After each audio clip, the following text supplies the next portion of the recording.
The Marinellis have had a long-standing custom of Sunday dinners with the family. I can remember being an infant going to my grandmother's or aunt's or uncle's house to have these feasts. As a child, the anticipation for Sunday grew stronger, and we knew never make a plan with friends on that holy day. It wasn't hard, because as soon as you walked into one of my relatives' homes, you would be hit by nose-lifting, heart-softening aromas. Relatives would rush to greet each other. Gifts of food or cooking utensils would be given as a thank you to the host.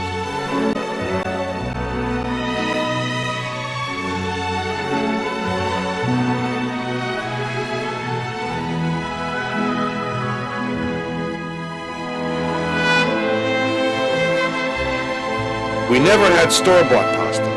We always had fresh pasta, which now we call homemades. Store-made pasta doesn't hold a sauce like homemades, and there is nothing like the delicate texture of fresh pasta.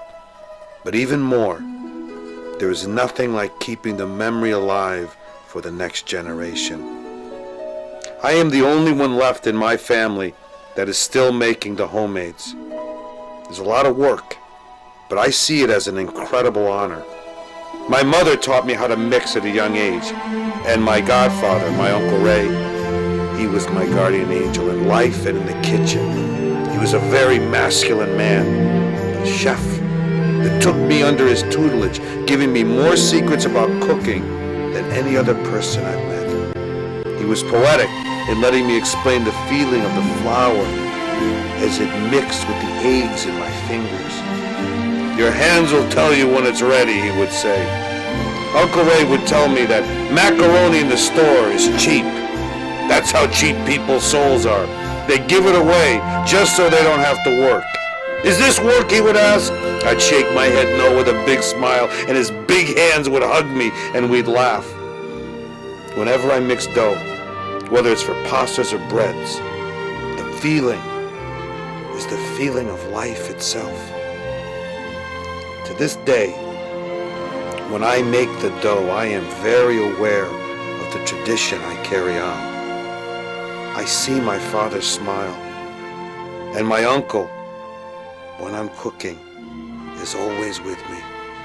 Part of me feels that I have compromised, though, because my grandfather and grandmother, they only bought salt, pepper, flour, and wheat at the store. They grew everything else on a subsistence farm in Connecticut and Italy before that. They even made their own cheeses and wines. Now, pasta is not all we eat. We prepare meats with lots of herbs, fruits, and spices. Those I do grow. We bake them and barbecue them, stuff them. We prepare them numerous ways. We make appetizers every family feast, like fried peppers and garlic and olive oil, which we put on bread with a gorgonzola or a hard provolone cheese. We make bruschetta, which is freshly picked and cut tomatoes and basil, mixed with extra virgin olive oil and garlic, put on barbecued bread. My wife and I also make our own breads. It is hard work to put an abundance of wonderful food on the table. But when all are seated and talking and laughing, oh, it's well worth it.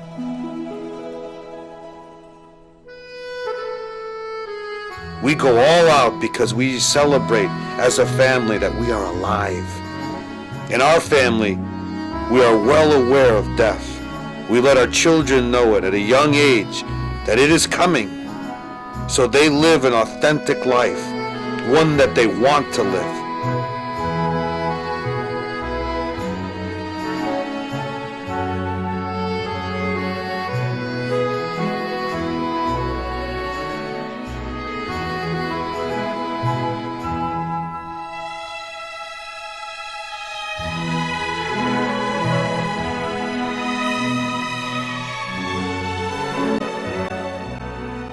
We know when we sit and pray before the Sunday feast at our banquet table that it is much longer than eyes can see.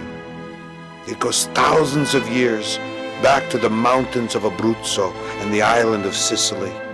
It stretches far into the future where we can only guess who will be there or where the table will be located. We honor those that came before us, and those that will come after. I only hope that my children see the benefits of this ceremony and continue the everlasting banquet for their children and their children and their children ad infinitum.